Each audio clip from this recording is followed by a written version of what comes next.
At T-Mobile, our critical mission is providing unparalleled 5G coverage for when connectivity is mission critical. Introducing T-Priority, America's best 5G network experience for first responders, even in times of congestion. More capacity, faster speeds, better coverage. T-Priority from T-Mobile, built for tomorrow's emergencies, ready today. Discover more at t-priority.com. For qualifying organizations on eligible rate plans, coverage not available in some areas and may be impacted by emergencies. You're listening to the Animation Addicts Podcast, episode 121, The Lion King 2, Simba's Pride. Don't go over there or the plot will commence.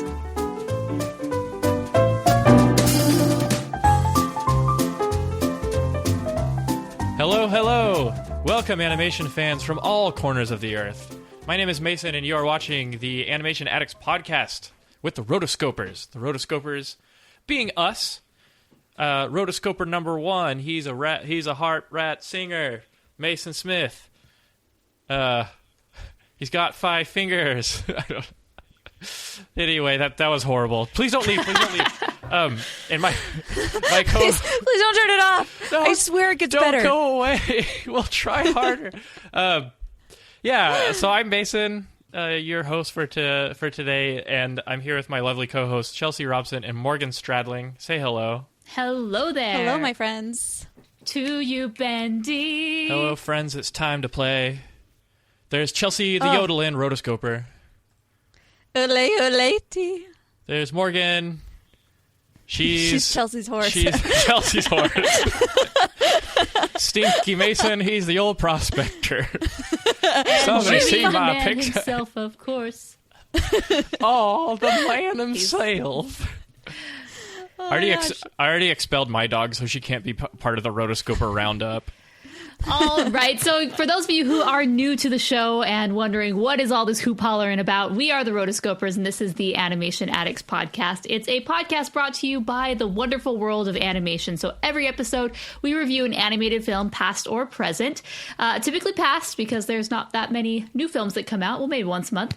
But this episode, we are going to be doing something pretty cool. So we have patrons who help support the podcast and keep it running. And so we have patron picks, which allow patrons to pick a movie of their choice, which we have not done before, and we get to review it. And sometimes we get classics of animation, on people's top 10 lists. And other times we get direct-to-video sequels like The Lion King 2, Simba's Pride. And I love it because it mixes things up. It adds a lot of variety. I just love every single different patron pick. So thank you to Jasmine, who was this month's pick. Oh, Jasmine, thank you very much. I think that has this been our first one of the Disney sequels to review? Yes. Oh, man. Based on my recollection, it is the very first fancy. one. Well. I think we're starting off on the right foot here because Lion King 2 Simba's Pride is pretty solid as far as Disney sequels go. So, but before we do that, I have a lost voicemail. I feel really bad because he sent it in. And yes, back from the vault. We're going to be talking about... back from the vault for a limited time only. The Princess and the Frog voicemails. So I was saving this for you guys. Actually, I kind of forgot, and I apologize. It came in last minute, and I didn't add it in. So we are going to hear Jack give his mini review of The Princess and the Frog, and then this will open it up to us to have Mason give his mini review because he was not on last week's episode. So before we go into our main event, let's do this. This episode is brought to you by Prime Video. In the small town of Holland, Michigan, nothing is ever what it seems. Behind the tulip festivals and pretty houses lay dark secrets that threaten to tear a marriage apart. Nicole Kidman stars in this darkly twisted thriller about a wife and mother whose quest to uncover her husband's secrets may get her more than she bargained for. Holland, streaming on Prime Video March 27th. Hey Rotoscopers, this is Jack calling in from Atlanta. I just wanted to give my brief thoughts on The Princess and the Frog. I got really excited rewatching this movie because I haven't seen it since theaters. And I gotta say, I had only 2 problems with it. One is a big one and the other one is just a personal one. The big one I thought was the songs weren't memorable. I think Randy Newman really dropped the ball on this. This could have been really, really interesting.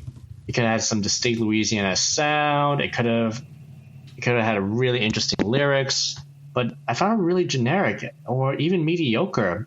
I think only 2 songs were decent. I think Almost There was a pretty good What I Want song. And Friends on the Other Side is a pretty good villain song. But the other ones, I don't even remember them. Even after I watched it, I can't even hum them. All right, the other one is a personal one. Guys, I know we hate to admit prejudices, but I totally have a prejudice against frogs. When Tiana got turned into frog, I got really turned off the movie. I don't know. Is it the designs? I'm not sure. I just feel like the movie is like a screeched halt to me at that moment when they get turned to frogs and have to go all the way to Mama Odie's place. I don't know. Maybe it's just a personal thing. I never liked animated frogs, ever. But that's the only 2 problems I really had with this movie. Overall, I'd probably give it 3.5 stars. Morgan also mentioned her lack of excitement with the animated frog versions of the characters, too. So there was some agreeance in that. Yes. Frogs are difficult. Ever since Chrono Trigger, they haven't been able to get those animated frogs right. So, Mason, give us your mini thoughts on that film, since we didn't get to hear it. Okay. I first saw it on video when I was studying animation at BYU, and everybody was like, you have to see it. It's really good. And so we all piled into my friend's dorm, and we watched it, and I enjoyed it. I thought that Dr. Facilier was great. As a villain, he really fits, kind of an Ursula type villain. That's probably why Laura had me draw a androgynous mashup between Ursula and Dr. Facilier at the Rotocast. But another perk of being a patron subscriber, I guess. And I really liked, I guess, the colors. And then one thing that everyone seems to talk about with this film is the background paintings. They're stellar.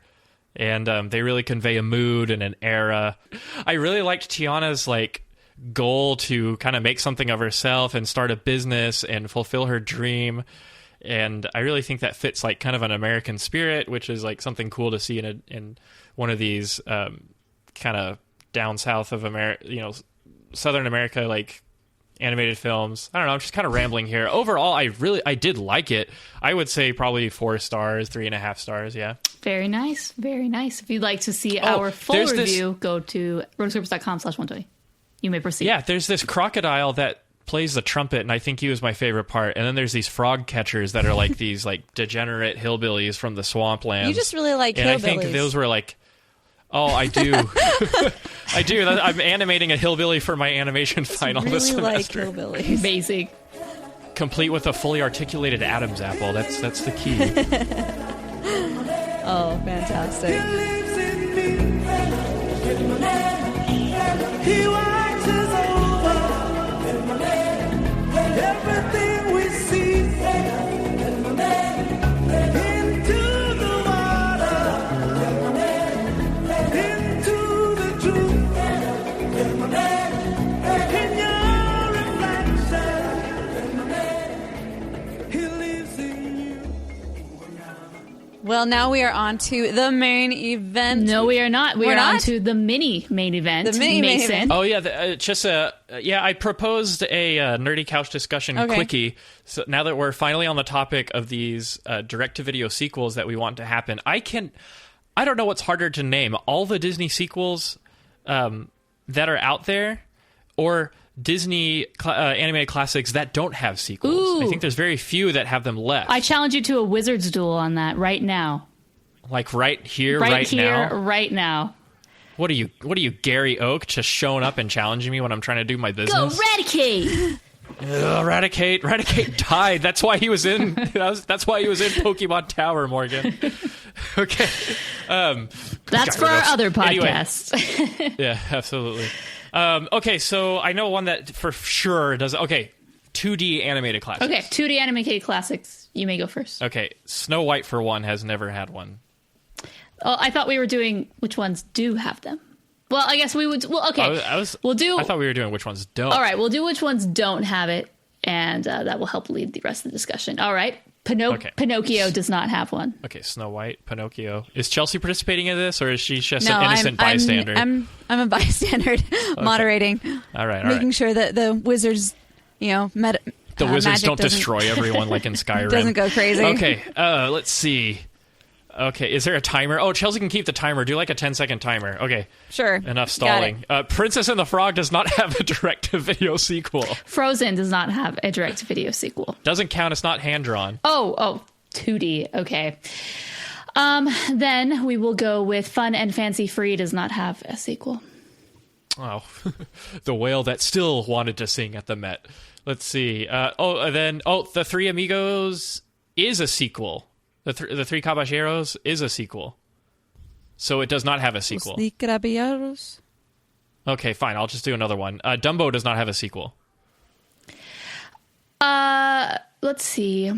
Man, they all are starting to have sequels nowadays, aren't they? Even Atlantis has a sequel. How's that? The Great Mouse Detective. Okay, I'll give that to you. Great Mouse Detective doesn't, but Sleeping Beauty doesn't either. Dang it, you're so good. Let's see. Home on the Range does not have a sequel, everybody. That job. is true. Home on the Range does not have a sequel. Okay, I know I can do this. Treasure Planet does not have a sequel. You're correct, sir. Let's see. Sleeping Beauty does not have a sequel. If Already mentioned. I just said Oh, you that. did. Dang it, I lose. Okay, I lose. I'm Time. done.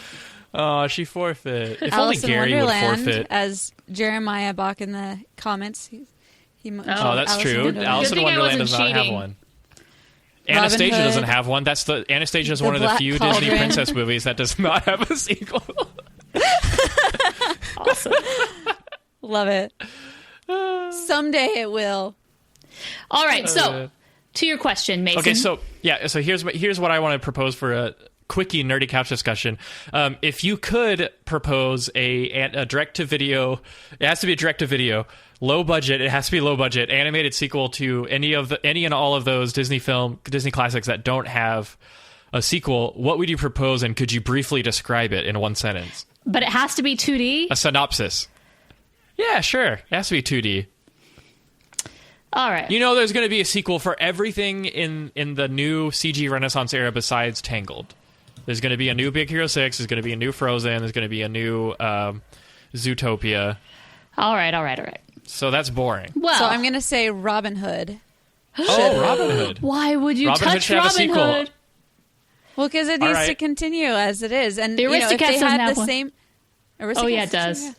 Maybe it does. It does? Oh, yeah. It does? Yes. What does It's Edgar drag his way back from Timbuktu? No, it's about Marie. Oh, brother. That's just an offshoot. That's just a spin-off. All right, sorry, I interrupted you. What is your plot? Yeah, Robin Hood 2. For Robin Hood 2? All right, my plot for Robin Hood 2 would basically be a transition from Robin Hood into Tailspin. Yes. But that's Into Tailspin? Jungle Book was to Tailspin. Was it? Yes, because Well, Baloo. okay, is the Baloo character gray true. furred or brown furred? But still, I would like to see how that happens. I would like to know how there's a transition there. But yeah, I think Robin Hood could be fun. I mean, basically, it's just continuing on the story of random hijinks that Robin Hood, Little John running through the forest, Still laughing back and running forth through what the the other forest. had to say, Still laughing back and forth. reminiscing this and that, and having such a good time. But he wasn't Still living in having the a good forest. time. All right. So Mason, what is yours? God, what a day! Okay, let's see. I'm gonna do. I don't know. This is so hard to pick. Snow White 2: Revenge of Deafy the Dwarf. I have this thing that I want to do. I think that's. No, I was reading up on deleted characters from Lion King 2. I guess Zazu was going to have like a girlfriend, but she got cut from the film. What if someone did a movie, or it could be kickstarted so that we can get through all the red tape, or what if someone did this epic fan fiction of all the cut and deleted characters from animated films, and they get revenge on the other worlds, in the Disney canon. for being cut from production. And then in the end, like, John Lasseter and the 9 Old Men turn into cartoons and they have to fight them back, you know, and come to terms with the characters they loved so much but got cut. And Deafy the Dwarf could be like, yeah, see?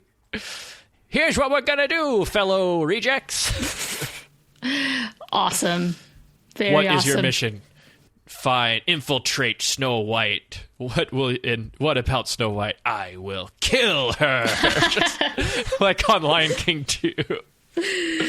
Kobu's like, man, I thought I was hardcore.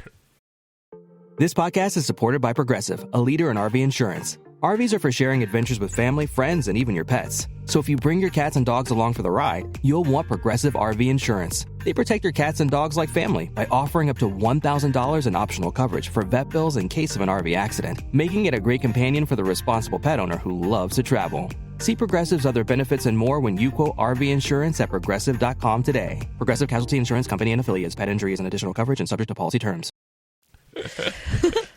Well, so Anyway, that's Snow White and Seven Dwarfs 2, Return of Deafy the Dwarf. man, can't beat that. I really don't know where I can go from there. I don't have very many options, but I do think I would do I want to call it Bacilla Baker Street, but that's The Great Mouse Detective 2. I think that very easily can be set up for a sequel. You know, at this point, Watson and Basil are together.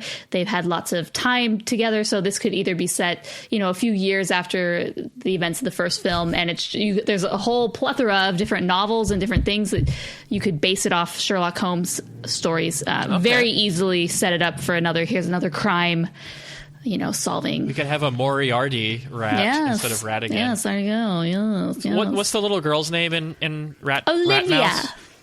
Olivia Faversham. And then at the end, Basil could die and then pass on his mantle of Sherlock to Olivia, and now she's the new Sherlock.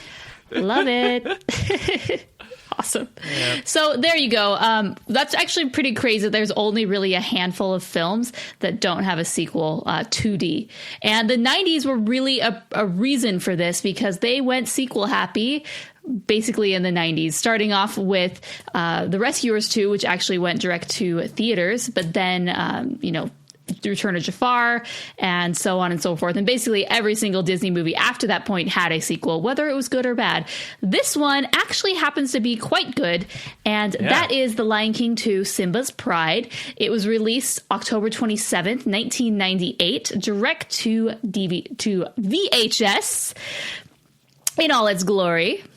It was done by Walt Disney Animation Australia at the time, which also is known as Disney Toon Studios, later renamed and reformulated, and also Walt Disney Pictures. So Walt Disney Pictures. So that's how they nailed those crocodiles. Yes. They got the crocodile animation really well because these people were in Australia. Well, Walt Disney Pictures did the storyboards, you know, the voice recording. They actually, you know, worked on the actual story, hammered all of that out, and the animation was then sent to Disney Toon to do. And I think the animation is very, very good in this for what, you know, when you think of direct-to-video sequels, you think really crappy animation, but this one really shows they put a lot of effort into this one.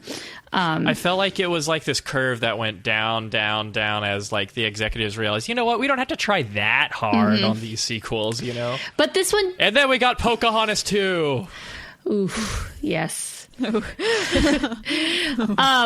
Pocahontas 2 was so terrible. So typically we don't have, you know, budget for these films, right?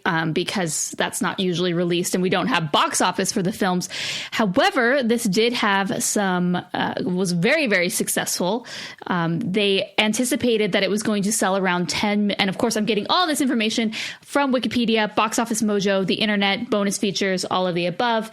There's no art book for this, so I did not do that this time. But they anticipated that it was going to be a huge success because Lion King, you know, was one of the highest grossing animated films of all time. And so they thought, okay, we're going to do a run of 10 million units, VHS tapes for this sequel. And it sold, I think, around 3 million in the first few days, which is pretty crazy. And then ultimately went on to sell 15 million copies, which, accumulated around 300 million, which basically is the same figure that Lion King did in theaters, domestically, and then it has continued to be one of the top-selling direct videos ever to be released, making around 464.5 million in worldwide sales. That, and including rentals, that is insane to me. It's really insane. Yeah. This is $500,000 on this movie.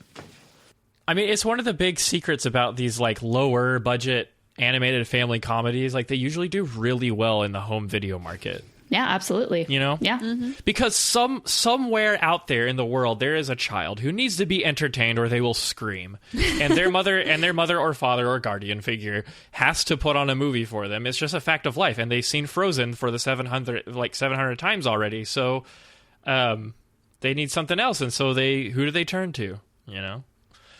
It's like this like shady dude around the corner there like, so you want some entertainment, huh? I got the ones that ain't even out yet. I'm really desperate. All right, my name's The Reef 2. I starred a bunch of B-list celebrities, and yeah, I'll go into your house and I'll entertain you, kid. Like, all right, I'm desperate. Just no funny business. Yeah, what do you mean? I'm rated G. Nothing's gonna happen. You know, that's what these guys are. I'm just kidding. Not Simba's pride. Lion King 2 is actually very highly cherished by lots of Disney fans, and I gotta hand it to them. Like, they tried really hard with like the animation and the cell quality. Like, way to go, guys! Like, a lot of people consider this to be the greatest Disney animated sequel, and I know everybody's got their opinion, but I think we could all agree this one's got some quality to it. It does have quality. Yeah, I definitely noticed that even like the main characters looked phenomenal. Their character animation and they were on model, which is typically something that you don't see in direct to animated videos. For the most part, they were on model. Things that I did notice were off, and you know, understandably so, were background animals. You know, when they were moving and walking, they were very stiff and didn't have the same flow that the animals did in The Lion King. But again, they were background creatures. They didn't need to have that much time and effort to spend on them like they did in the first film. So.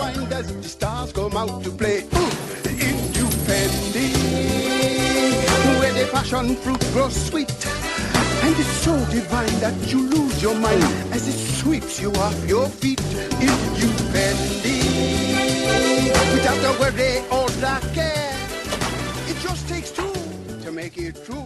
Your heart will leave. So before we begin, I have a list. If you haven't seen this movie, I'm going to spoil the movie for you, and I'm also going to dash your hopes. And you've had 20 years to watch it. We are sorry. Okay. I got one thing to say. So on IMDb, there's a discussion topic called "If I watch this, will it spoil the first movie?" That's a yes. Oh my God. That's a yes. Yeah, it's like they haven't seen Lion King 1, but they're going straight to the sequel. Like, you're doing it wrong. We should bust through the window and be like, wrong, ma'am, or sir, wrong. So one thing you will notice about this film is that it is basically the exact same plot as The Lion King, with a few changes. Now, Lion King was based off Hamlet. This is same basic story elements, but instead of Hamlet, we're going with a different Shakespeare play. We're going with Romeo and Juliet. So I am now going to introduce a very generic list, which applies to both films. So scenes that happen in both of the films. I'm sure there are more. These are just ones that I came off the top of my head as I was getting ready. I didn't do this as I was watching the movie. Otherwise, I'm sure I'd be talking for days. So, opening, baby christening. All the animals are immune, so we're not going to kill you, but please come worship our child. Next, young adolescent who is just christened comes out and wants to explore the new world. However, father introduces the off-limits zone. Big talk about the rules. Yes.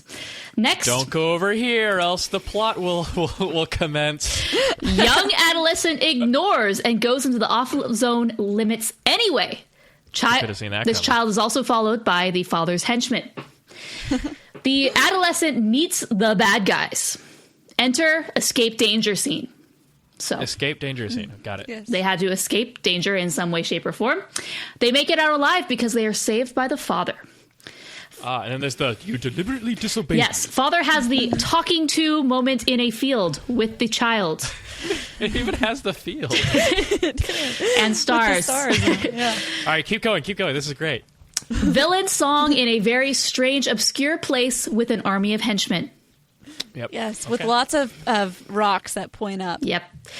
Rafiki being Rafiki in his tree.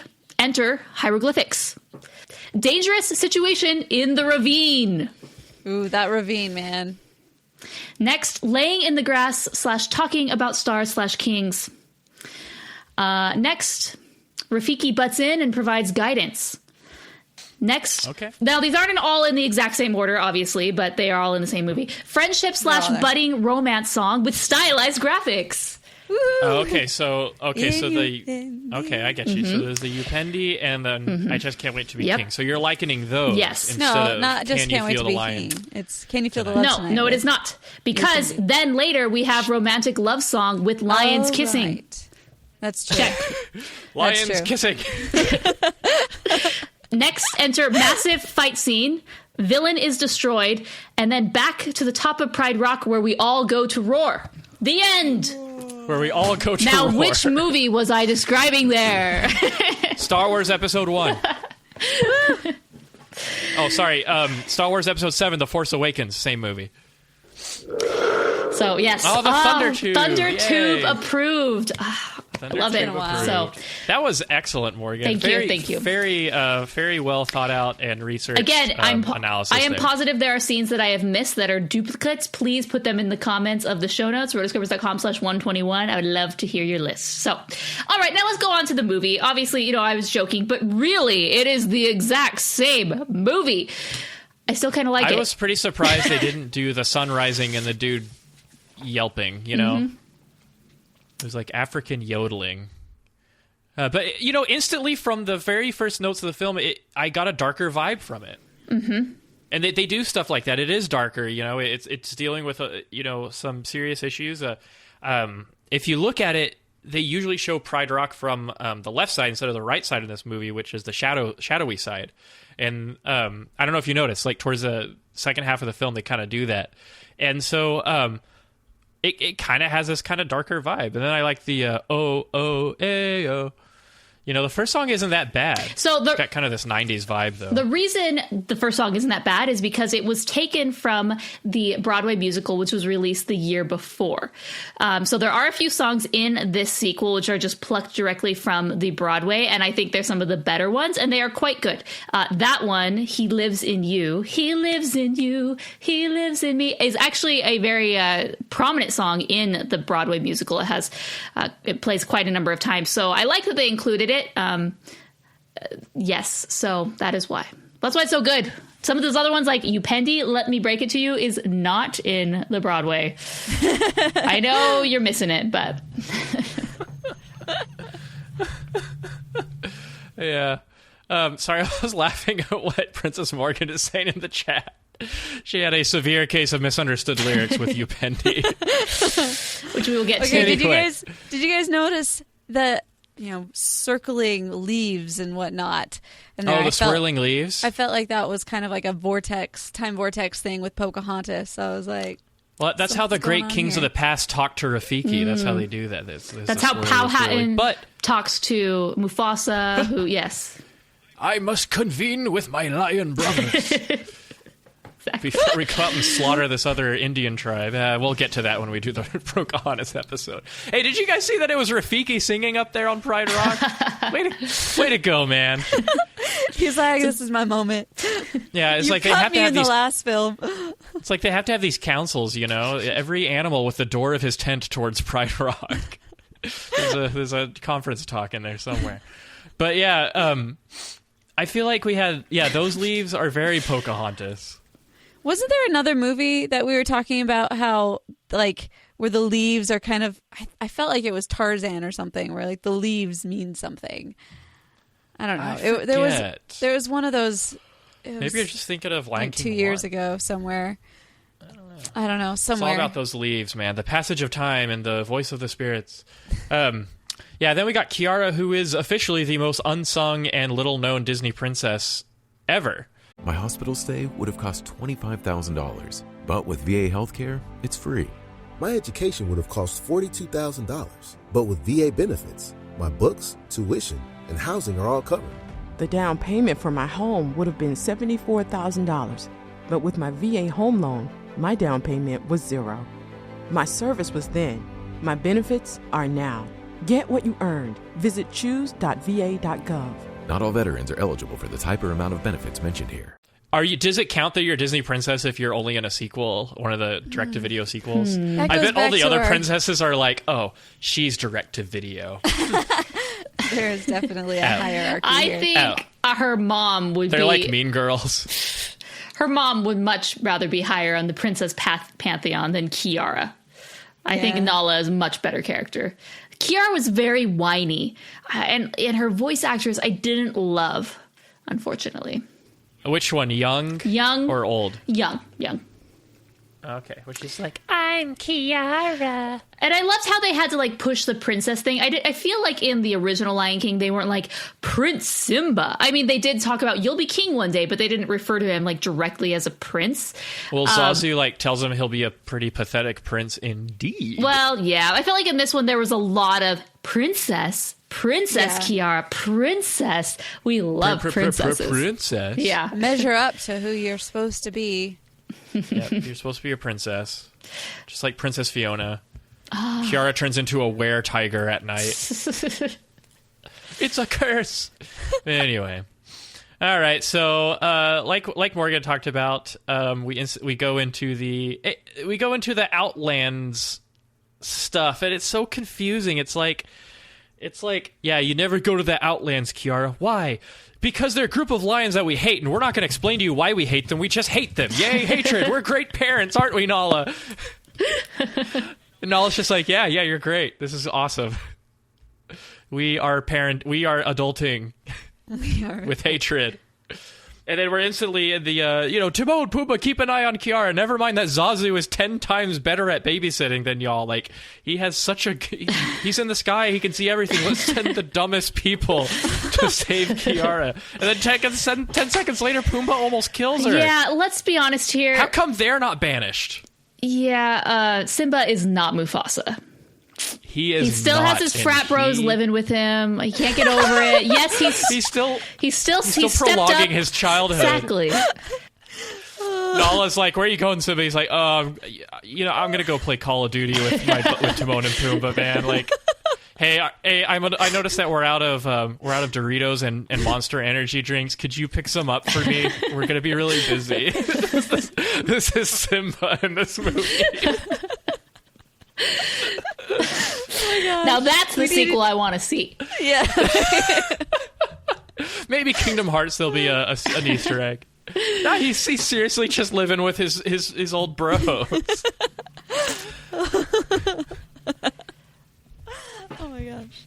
We need to do more sequels. Can I just say that right patrons, now? get on this. Oh my gosh. Bartok the Magnificent coming right up. Yeah, anyway, and so here we are, we meet Kovu, and then 10 seconds later we meet Kovu's mom, who is psychotic, handpicked by Scar himself. No, she was like the pageant mom whose kid got disqualified. And so she's like, no. A little vindictive. Oh, this is what comes She gets up. that jaded pageant mom look. They exist. Oh my gosh. Yeah, no, it's crazy. I saw her and like that's all she's like psycho. Like where were you in this first film? Obviously you were not high on the totem pole even then. Like I don't understand. But who are these lions? Are they these Nazi loyalist lions who just like couldn't kick their habits and so they had to like be exiled, you know? Basically. Right? This is basically the European Union. It's so weird. It's like, I guess, okay, so they're these Scarites who sympathize with Scar, but it's like, I like how Simba just doesn't give a rat's behind about how the Outlanders is like have horrible living conditions. She's like, little food, little water, we eat termites and field mice, like for crying out loud.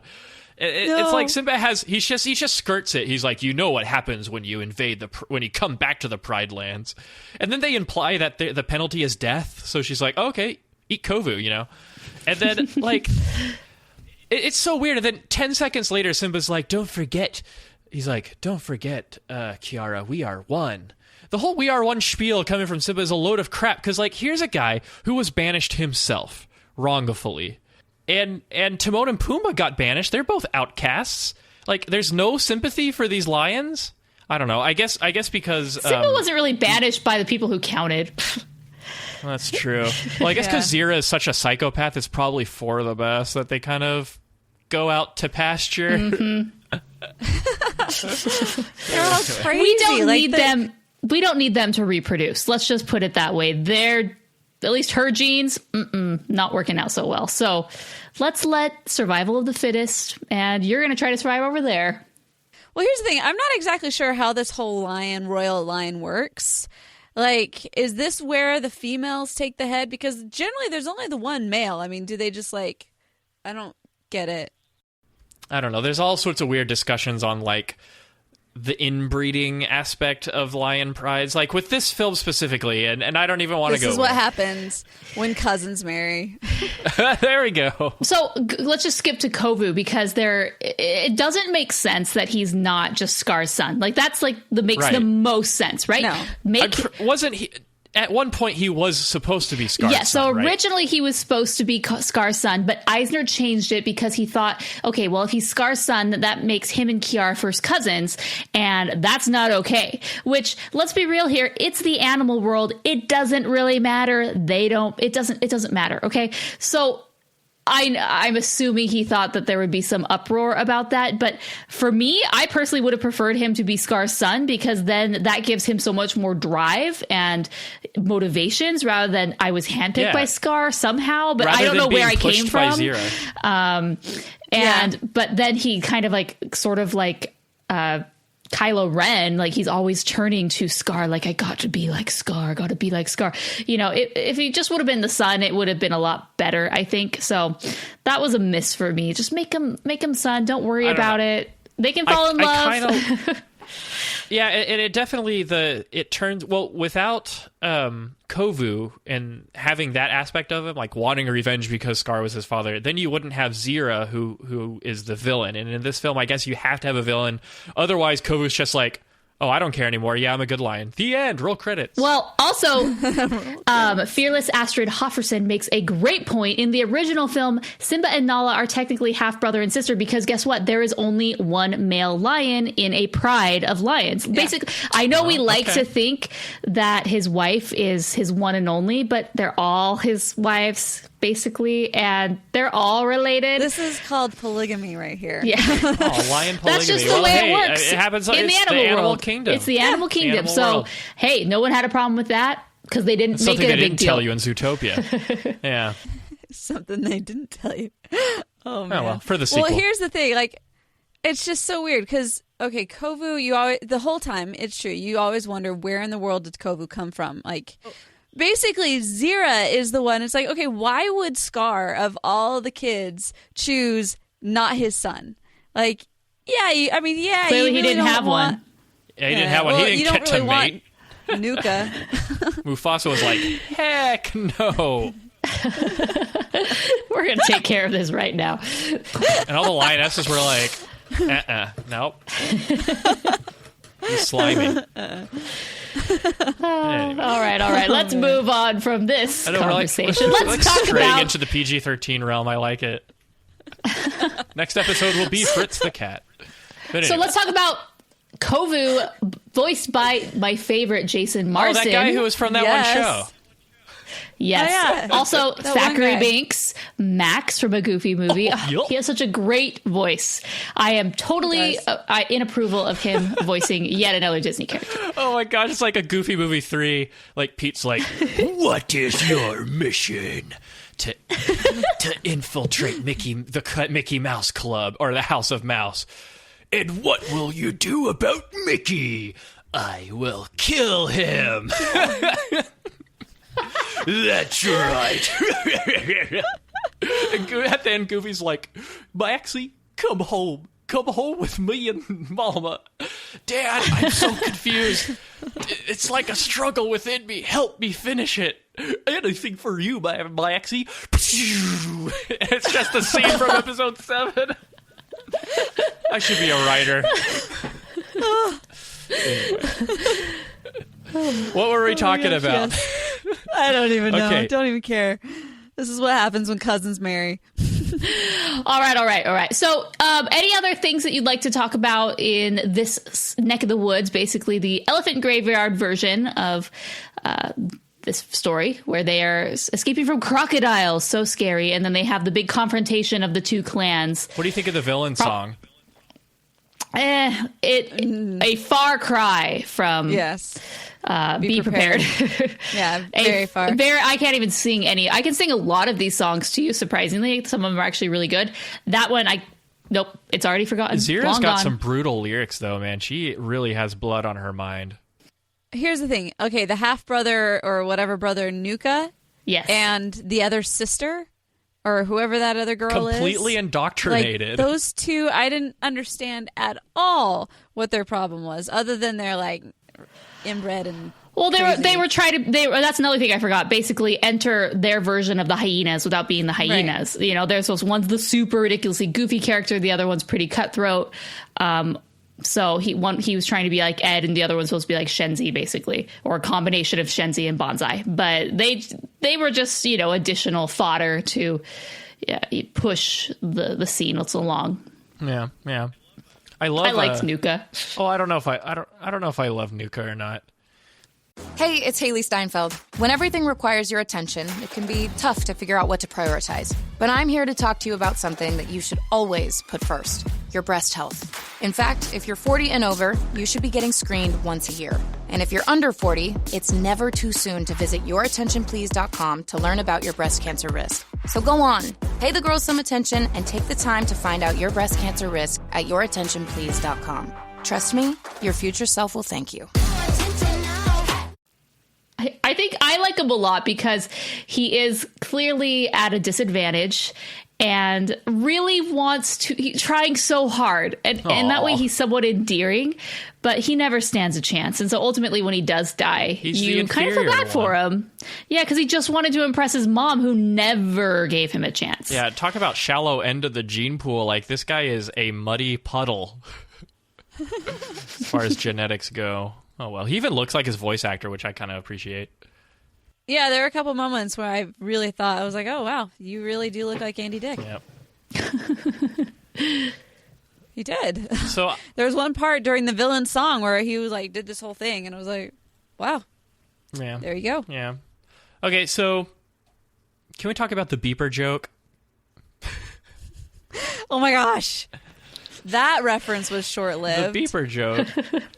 That was horrible. Someone get her a beeper. That took me out. I was like, beeper? Beeper? We're talking about a beeper? We're throwing beepers in here.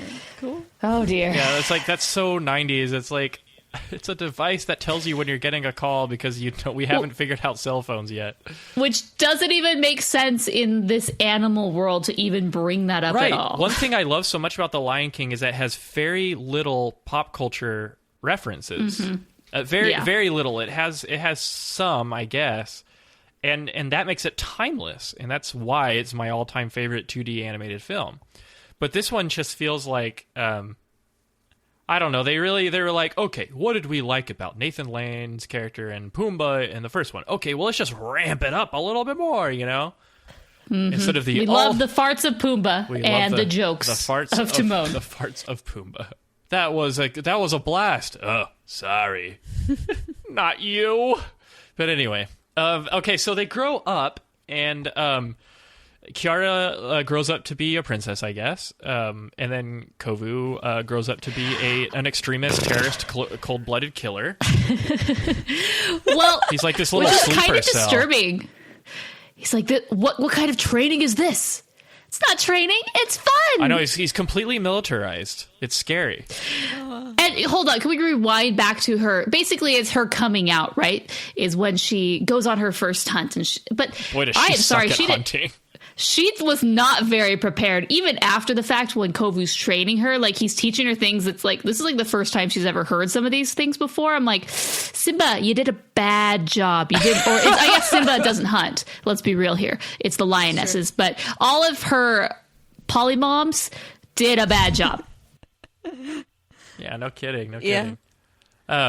Well, he's just the whole time he basically he wishes that he had a son, and he never really did much hunting. Ooh. So he's treating her as grubs. the son. He ate grub for most of his life. He ate grubs, yeah. Good thing he does have a son. He does. In the Lion Guard. Oh, that's right. The number 2 born. Oh. So Is Keon. that considered canon? Oh, they tried so hard to make it canon, and we have to give it to them. Hey, I liked it. I caught some of it over the winter break. We go on vacation specifically so we could watch cable in the hotel room, and so we did that. And it was great. I thought it was pretty solid. The Roar Guard or whatever it's called. What is it called? Lion Guard? The Lion Guard. Okay, Roar Guard. Yeah. I have not seen it. So I guess I just don't understand some of Zira's like motivation. Like, does she want Kovu to specifically be the king of Simba's pride, like Scar was supposed to be, or does she just want power? Like, why doesn't she make her own kingdom where she's the queen? I think she's just crazy. All of the above. I think she wants to get back in Pride Rock, where that's her home, and that's she probably lived there, grew up there, so she wants to be back in the Pride Lands because that's clearly the best lands out of everything. Everything else around it sucks, and there's no other great place apparently. Yeah, there's Pride Rock. Isn't there? What if there's some? And she does want Kovu to become king because Simba has scorned her basically, and if he's king, it's never going to work out. So she needs Kovu to be king so she can go back. Yeah. And hey, rule autonomously through him. I think she's more of a fanatic of Scar and wants to reinstate Kovu to reinstate Scar. Like when she looks at Kovu, she sees Scar, the image of Scar. Even though he has none of Scar's blood in him. Yeah, but he does have would have made this even better. Yeah, he's like a figurehead. And in such, like, Zira's a very cruel person. Like, she doesn't pay attention to any of her children. She's just crazy. That's all I get from her. She's just crazy. That's okay. Yeah. That's a great motivation. Don't need anything more than that. Yeah, probably.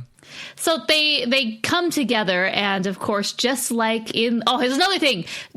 Main character recognizes other main character by something that they did, an action they did together as kids. Yes. Oh, that's right. So that's how they recognize each other. And she's like, Kovu? Nala? Not Nala. Yeah. Anyways, so that Simba? They get together and they love each other oh so much. They're hanging out, having a great time. Rafiki decides to play matchmaker and get involved and takes him to... Boy, does he ever... Hello, where clearly they were in not the Pride Lands, and then within like 2 minutes he takes them to this oasis. I'm like, hey, Mom, let's skip the Outlands and just move right here. This is a great spot. We don't have to go to Pride Rock. Boom, solved. Nah, they'll get close up and Rafiki will be waiting with a shotgun. Get off my It'll lawn. just be a mirage. Oh my gosh, Rafiki really wants them to hook up. Like, the implications here are very strong. I really get the creepy little monkey line from the first movie now. He just really wants them to get together, man. He's, okay, at the end of this Inupendi song, like, he's off. Everybody has their own, like, pair. So they have their animal pair going off in these flying, leaves that shaped like hearts, and then you just have him all by himself, and he's just like, yeah, but he's like a eunuch. He just, Important eunuch. It's his lot in life. He can't have love, or he's kind of like a priest or whatnot, so that's forbidden. Or a so Jedi. he doesn't like. Yeah, exactly. He doesn't want it for him, but he wants it for others. So, and just when they ramp up the close relationship to Kiara and Kovu, it all comes crashing down. There are multiple "you lied to me" moments. For one, Simba lies to Kiara about letting her do her own thing and hunt, do her first hunt without sending Timon and Pumbaa to ruin everything. And then Kovu lied to Kiara. Obviously, he lied to everyone, but he also lied to himself. Yes, the worst kind of lie. We need a movie where the main character says, "You lied to me," to himself into the mirror. He gets a mirror. He's like, "You lied to me." He's gone completely bonkers. I like it. And then, of course, the penalty is exile. It's like, all the animals come together to sing the exile song. They're like really into sending this kid off so dishonorably. Oh man, Mr. Antelope and Mr. Zebra. Whew. Deception. Disgrace. As the smile on your face. There's so many of these so many of these dramatic like 80s and 90s like halftone like screen layers, you know. There's one part where he's walking towards a gigantic Simba, like a semi-opaque Simba, and he's just like looking away all dramatically, and then at the very end the antelope is like, deception, disgrace. It's like, who the heck are these guys? Did they get like a contract with the movie or something? I don't know. I thought that was hilarious. The song was exceptionally cheesy. Yes. But oh, so good. And then right afterwards, Kiara has her Disney princess dramatically flinging herself onto her bed moment. She deserves to be in the canon, guys. Put her in the princess website. She deserves to be there. That's true. That is one of the qualifications for the Pantheon, so boom. Love Will Find a Way. There was that song. And Love to my surprise, it was not Lea Salonga who sang it, although it did sound quite a bit like her, or Liz Calloway. Neither of those were chosen, but this was performed by Heather Hadley and Kenny Lattimore. Okay. So I thought they did a good job, but it was, the Love Will Find a Way song. They found a way. Another ripoff of Can You Feel the Love Tonight? Nope. Like, there's no Elton John. It's not the same. Can't even compare. Yeah. It's actually not a bad song. Yeah. I completely forgot it. Not too bad. Oh, want me to sing it to you? Love will find a way. Basically. Man, there's a lot of songs in this. Oh, there's songs. straight up warfare after this, because Zira's like, no, yes. lionesses, now we will strike. You know. Get the lionesses. Which, okay, that was a moment when that's all Simba has for these lionesses to do.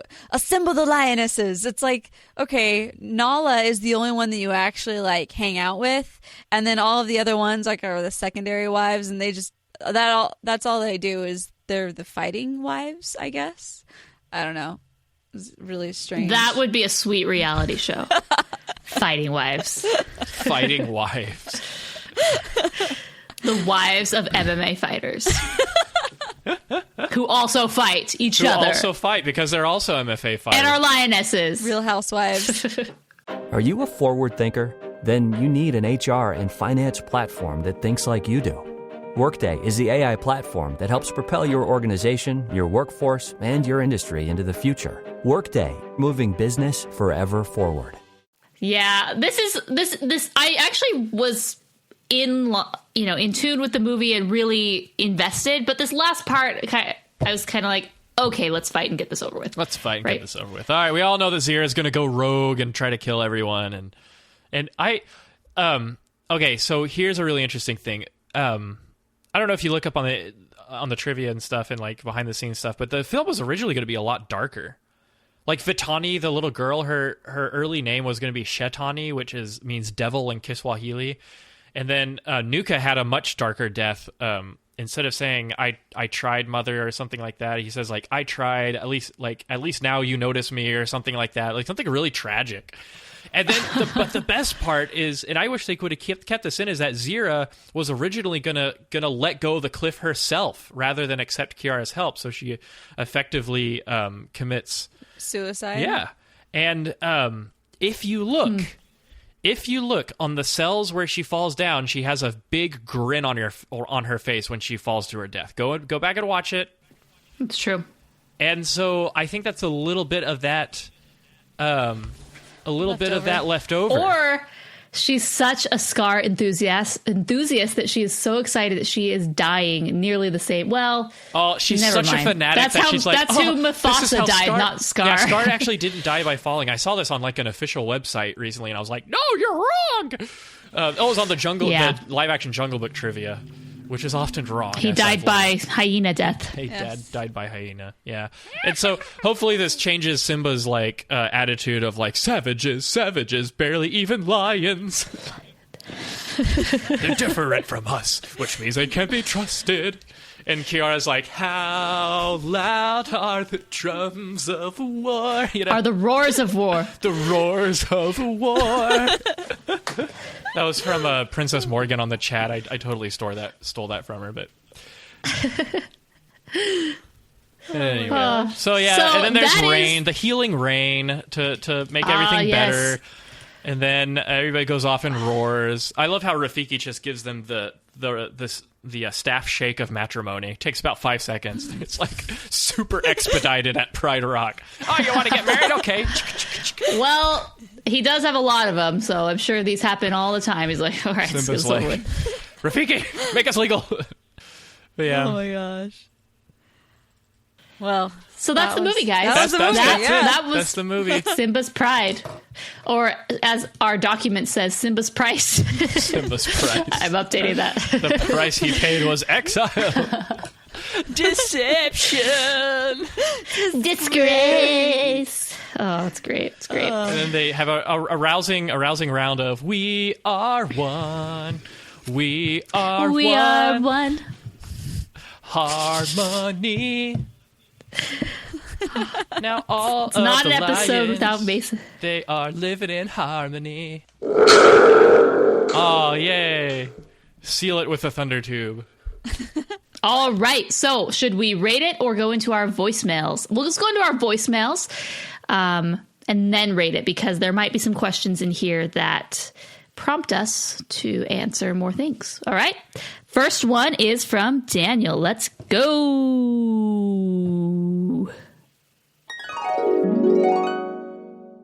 Hey, Rotoscopers. This is Daniel Talbert. I just wanted to leave a voicemail giving you my thoughts on Lion King 2. I'm excited to check out the episode when it comes out. As for my thoughts on the film, I quite honestly hated it. I don't like any of the Disney sequels really that much. Lion King 2 was probably my least favorite. Not that it's necessarily awful, but when I watched it, even as a kid, and of course now, I can't even get through it. It's not my thing. So I'm actually one of those people that likes Return of Jafar better. Whoa. And I don't even hate Return of Jafar. I don't love it, but I like it better than Lion King 2. So that's my thoughts. Thanks for reviewing Lion King 2. I think it's kind of interesting that you guys are reviewing Disney sequels. So I would like to maybe see more of those, even if they're not all 100% positive, because they are Disney sequels and they're mostly direct-to-video. So, thanks for everything, guys. Love the podcast. Have a good one. Oh, thank you, Daniel. We love you. Thank you. And also, just a reminder, these are Patreon subscriber choice. And so I don't know if we would do that many sequels before we did some of the other like Renaissance masterpieces and other ones of the Disney canon. But I thought this was kind of a refreshing one, like getting into films that we know weren't never meant to be as great as the originals. But so I feel like we can have more fun with this, you know? Yes, we definitely had. It's not we've as much had a on the lot line. more fun. Exactly. It's like we ourselves have not much on the line here. We have nothing to lose. We can say whatever we want, and the animators who worked on this are like, yeah, they're right. We said the same thing. Yeah. All right, our next one is from Jeremiah. Hello, Mason, Morgan, and Chelsea, and Thunder too. Hi, Jeremiah. I'd like to be calling you all for the first time about The Lion King 2. I really can't say this film is great, of course, but it's one of the better Disney sequels, which is to say that it is fine, except as an interpretation of Romeo and Juliet. As that, it's actually really quite good. It really picks up on a lot of the themes, surprisingly. For example, Juliet is just passionately in love with Romeo so deeply and completely, and yet she is not blind. He sees he is flawed and transforms him, and he is completely different after every encounter with her. And they actually did a quite good job of showing that. So yeah, kudos unto them. And finally, also about the My Little Pony episode when you finally do it. Mason, please be there. This is a plead from your fandoms. It would be delightful if you were there. Because you must suffer, because your suffering is funny.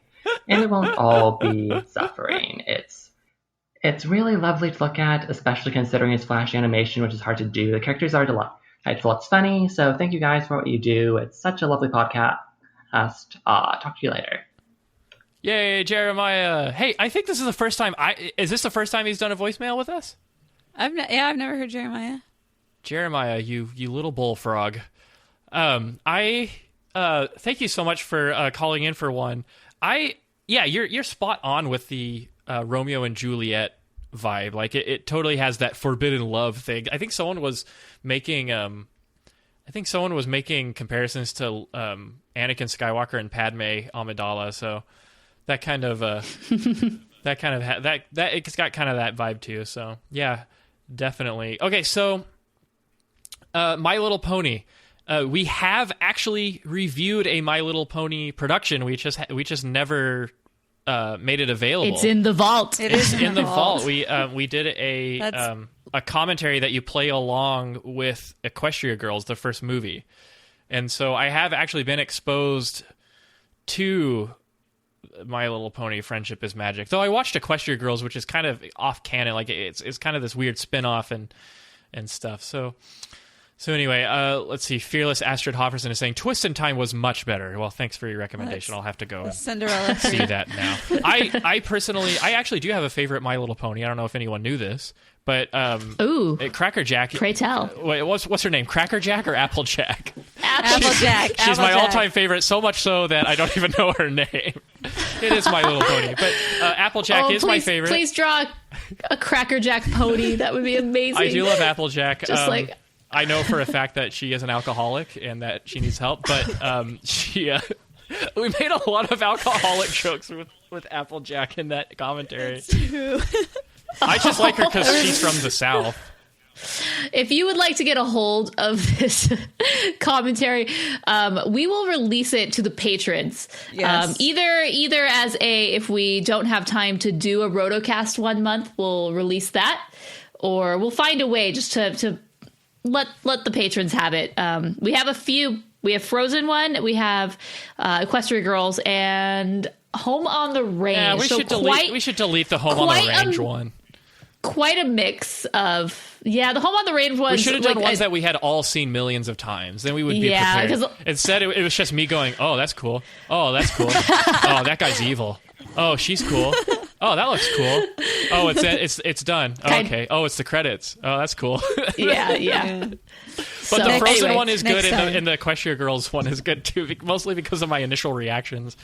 Then I slowly become assimilated. just kidding. Okay. Thank you, Jeremiah. Our next one is from Josh. So here we go, Josh.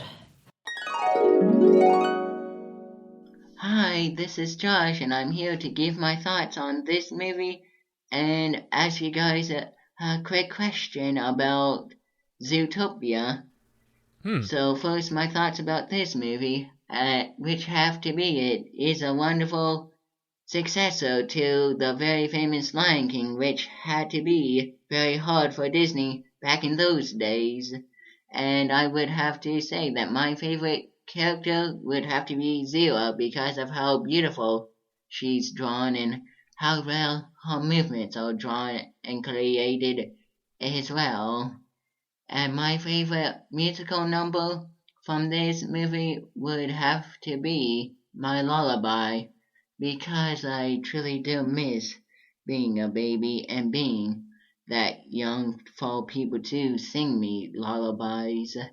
And now my quick question about Zootopia is what you guys would do if you had to create a ride or attraction based off of that movie since it was highly successful.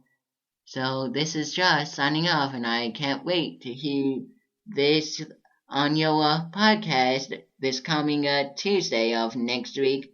So, bye! Bye! Oh, bye, Josh. I love Josh. a good long-winded outro. Josh, thank you so much for your voicemail. We love having you on the show. And I totally agree. Zero was very well animated and drawn. Like everything they really captured the spirit of Scar in her as like a wannabe Scar. And just like her angular design and the way she articulated and stuff and how kind of crazy but also very proud she was, it really worked.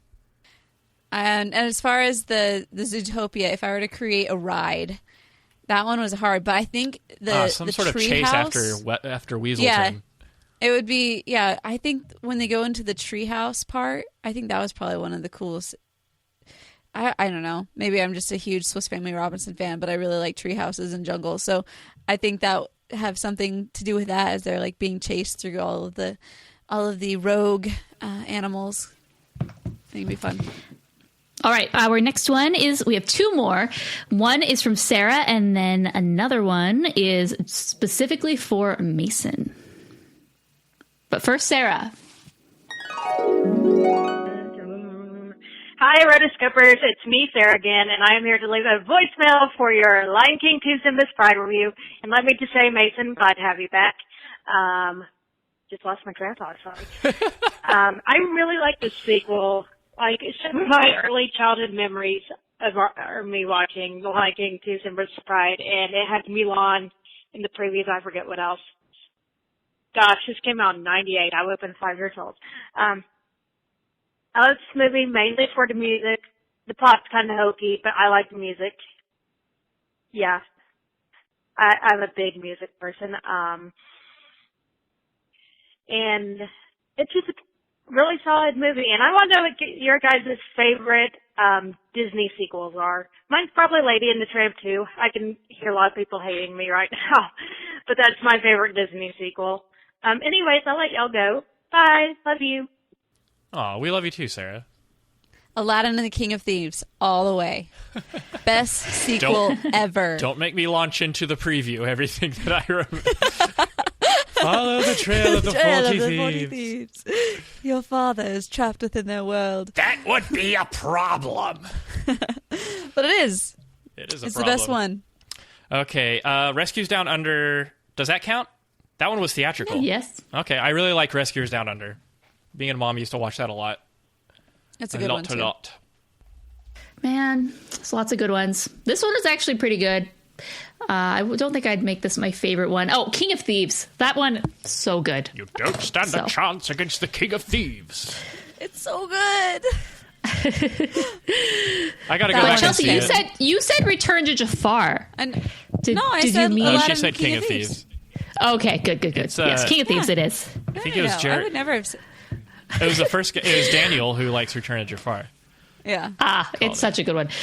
All right, so very last voicemail. So this is from Kurt. Kurt actually sent in 2 voicemails, Holy cow. and they were kind of similar, and they were supposed to be for our last episode. So his first voicemail is his review of Princess and the Frog, so I'm not going to play that. But the second one is like a partial review / question from Mason. So I'm sorry for not playing it last week, but we're playing it now. Here we go to round it up. Here's Kurt. Hey, this is Kurt. Hey, Kurt. I'm originally from Grand Pass, Oregon. I just wanted to leave you guys a little voicemail. Just saying, about a month and a half ago, I thought there was only like 1 or 2 animation podcasts out there, but then I found yours, and I just keep coming back. Aww. I think it's really funny that Mason has like the best Hank Hill voice ever. I totally forgot about that guy. He does have the best Hank Hill. I just want to say thank you for making my day good. I'm also at BYU in Provo, and I understand Mason went there. Ayo! I wanted to ask him, like, what was his experience like there? Because I know he's mentioned it a couple times, but I didn't really talk a whole lot about it. Anyways, keep up the good work, guys. You're awesome. Bye. Oh, Kurt. Thanks for calling in, all the way from the magical land of Oregon. Everything I know about Oregon, I know from Portlandia, so I'm assuming it's 100% like that. So, and the Oregon Trail. You will get dysentery on your ride over to Oregon. To get into Oregon, you have to cross all these rivers. Well, should we caulk the station wagon and float it, or hire this Native American to take us across? I can't caulk my Scion and float it. This is a Tesla. It won't do any good in the water. Anyway. Yeah, what do Teslas do in the rain? Don't they just bzzz everyone? Anyway, I'm totally off topic. Kurt, thank you for calling in. So, my time at BYU. So, I was at BYU studying animation for about a year.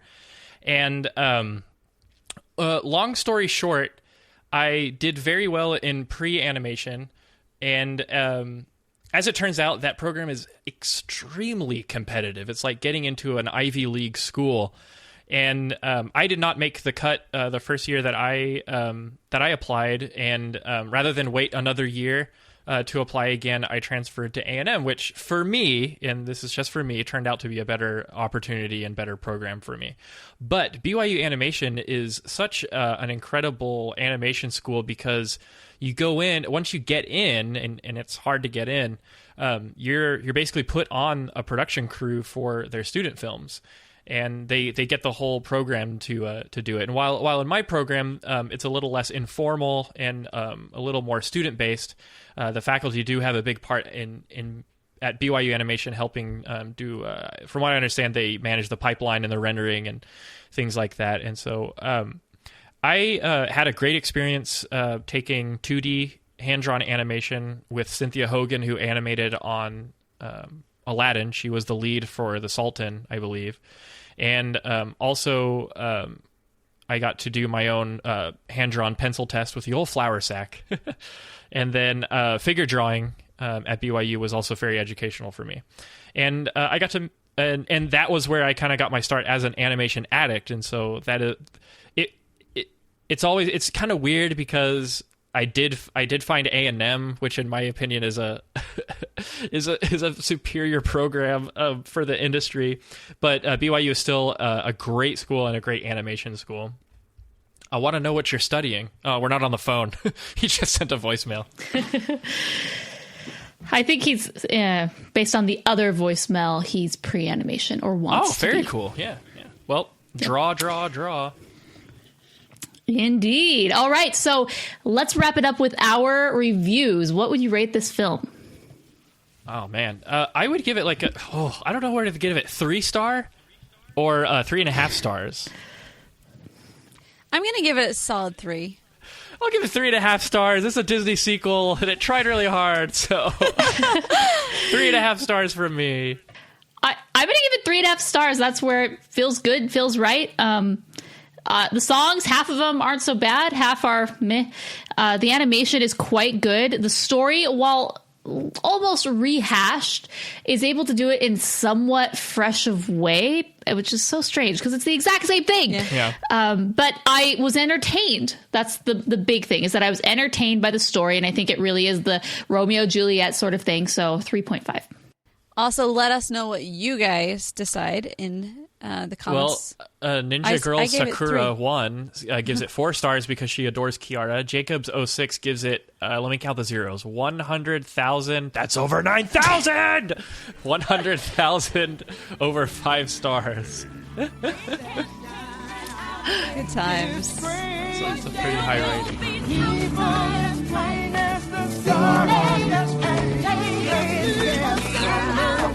This grace. He asked for drop on the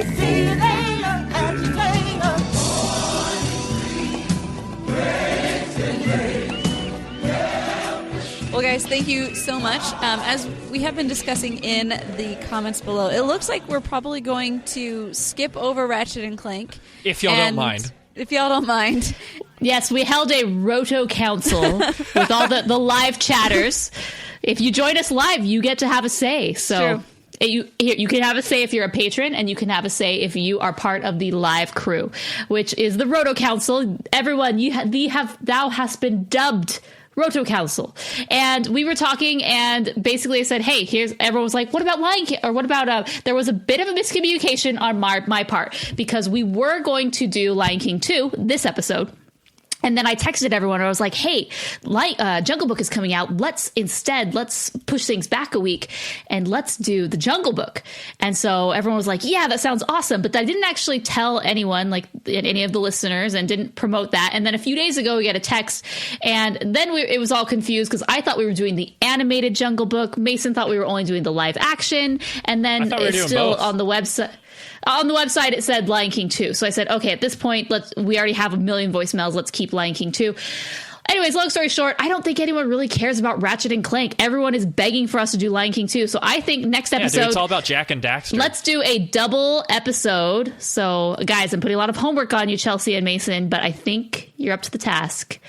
We will review both the original animated Jungle Book as well as the new Jungle Book, and I hope... What about the one in the 90s that was live action? That was also by Disney. That one will come up. That one will come up. Okay, good. Aww. It will be mentioned. As well as the Jungle Book 2, which I have reviewed. Is this like a secret man crush of Chelsea's that we don't know about? She was really fierce about that. Let's just review Jungle to Jungle while we're at it. Mimi Suku. Like all Jungle movies invited. We're gonna Jungle do 2 Jungle. That's how they wrote the title. Mimi Suku's going to make an appearance, so maybe we can get Mason to interview him. That would be great. So that is what we're going to do. So if you have not had a chance to see the new live action Jungle Book, please go see it. Support the film. Also, we'll include links on how to rent the Jungle Book if you don't already have it in your Disney Movies Anywhere collection or VHS/DVD/Blu-ray collection. We will hook you up with all the links. And yeah, so that's what we're doing, guys. It has been spoken. It has been decided. The Roto Council has spoken. Oh, yeah. Yeah, literally everyone says skip Ratchet and Clank. So. Mark Brown says throw in George of the Jungle 2. No, wait, do you mean George of the Jungle or George in the Jungle 2? There's so much to review. Okay, guys, get ready for the Rotoscopers Marathon happening in 2 weeks on Tuesday. Jungletopia. Take off work, take off school. It's happening. All right. Good times. So... anyways, let's wrap this up, everybody. You can find us here at rotoscopers.com. Rotoscopers.com/121 is where you can find all the show notes. Also, make sure to leave us your comments down there and other similarities you see between the two films. Let me know what I missed. You can tweet about this episode using #animatics121. Also, we'd love to see your voicemails. We already do have a voicemail in for the live action Jungle Book. So people are already beating you to the punch. So you can find that at rotoscopers.com/voicemails or give us a little ring at 406-646-6575. Also, you can support us if you would like to be a patron and have your pick on the show, your favorite animated sequel that probably we will never get to unless you pick it. Rotoscopers.com/Patreon. Rotoscopers.com/Amazon is another way to support the show. If you do any Amazon shopping, just start your shopping there using that link. Oh yes, we all do. We all do. And if you do need a very specific link for your country, go to rotoscopers.com/support, and then you can find the link for each of your countries and then just use that. So yes, be sure to subscribe in iTunes, all of the good things, all good things. And is social media, you know the drill. Yeah. And thanks everybody for participating in the chat. You guys are great. It's a very lively chat. Yeah, you've made it when the people in the chat have like their own conversations going on and just appear to be ignoring you. That's actually a good thing. It means we have our own little chat community. I'm so happy. Our little chat. So shout out to Princess Morgan, Jeremiah, Mark, Esther, and Chattleton, Jacobs06, Ninja Girl Sakura 1. What happened to Sakura's 2 through 5? Fearless Astrid, Hofferson, Kai Ryaka. Man, you guys have such hard handles. Hard chat handles. So yes, thanks for joining us live. It was really fun. Rotoscopers.com/live is where you can get all the information about how to join us live. I'll try to do a better job about posting what the next episodes are so you can subscribe to the link and be ready. But you already know what the next episode is. It's going to be 2 weeks from now on Tuesday. So thanks, guys. And until next time, we are the Rotoscopers.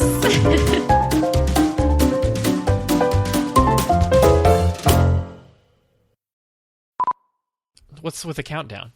And you were freezing, so we were counting down for you to come back. Oh, that's what you do. Okay, well, sorry. Somebody needs to stop streaming. It's probably on my end. But anyway, shut up. But anyway, what was I saying? Jane is streaming the Puppy Bowl on Animal Planet. She's like, "What? I get to entertain myself." Anyway. Yay, me. Yeah, we can't talk at the same time on Google Hangouts, so like I often say snarky remarks under my breath, but now with the audio version, you'll be able to hear them. So, oh, brother, doesn't even. Where is she getting this theory from? Yeah, also, what is she even wearing? Oh my gosh, I'm just kidding. Her chin is very weak too. Just kidding. Don't go over there or the plot will commence. Anyways, thanks guys for joining us live, and until next time, we've already said our catchphrase. We're the Rotoscopers. Ciao. Bye-bye. All right, good job, guys. Say my name. No one is around me. Obrigada. Ciao.